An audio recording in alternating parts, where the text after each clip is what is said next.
Seorang ayah tua menceritakan pengalamannya. Aku memiliki 3 orang anak laki-laki. Semuanya sudah menikah. Suatu kali aku mengunjungi anakku yang paling tua. Tujuanku pada waktu itu ingin menginap di rumahnya bersama keluarganya. Di sore hari aku meminta kepada istrinya air minum untuk dibawa ke kamar, kalau mau minum di malam hari. Lalu pada pagi harinya air minum itu aku tumpahkan ke atas kasur tempat tidurku semalam. Ketika ia datang mengantarkan sarapan pagi, aku berkata kepadanya, "Ananda, beginilah kondisi kalau sudah tua. Semalam aku ngompol di atas kasur." Dengan spontan ia emosi dan marah. Aku mendengar kalimat kasar, pedas dan jelek meluncur tanpa rem dari mulutnya. Kemudian ia memerintahkanku untuk mencuci dan mengeringkannya kembali. Ia juga mengancamku agar tidak melakukan itu lagi. Kalau tidak, awas.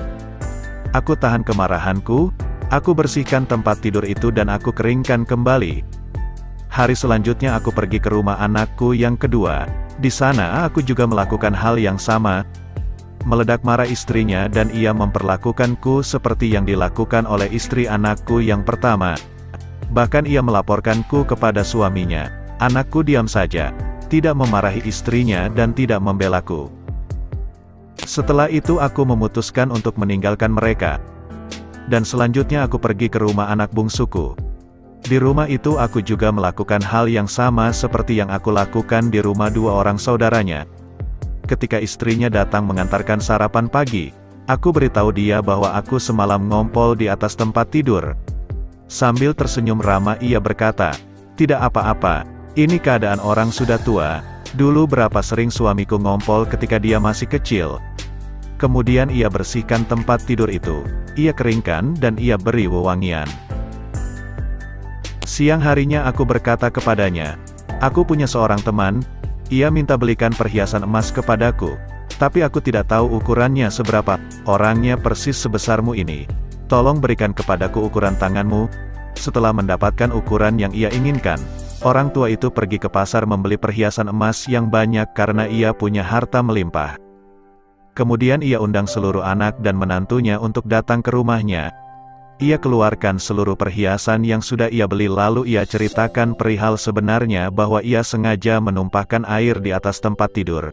Tidak ada ia ngompol waktu tidur. Ia panggil istri anaknya yang paling kecil.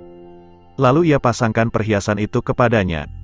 Ia berkata, "Inilah anak mantuku tempat aku bersandar nanti ketika aku sudah semakin tua. Aku akan menghabiskan sisa-sisa umurku bersamanya." Hampir saja 2 orang istri anaknya yang pertama dan kedua pingsan menahan malu dan sesal. Selanjutnya ayah itu berkata kepada anak-anaknya, "Seperti inilah nanti perlakuan anak-anak kalian kepada kalian ketika kalian sudah tua. Bersiap-siaplah untuk menyesal pada hari itu sebagaimana menyesalnya aku atas letihnya aku mengasuh kalian waktu kecil. Kecuali adik kalian ini, ia akan hidup bahagia dan akan menemui Tuhannya dalam keadaan gembira. Kalian berdua tidak mendapatkan hal seperti ini dari istri-istri kalian karena kalian tidak mendidik mereka tentang harga orang tua."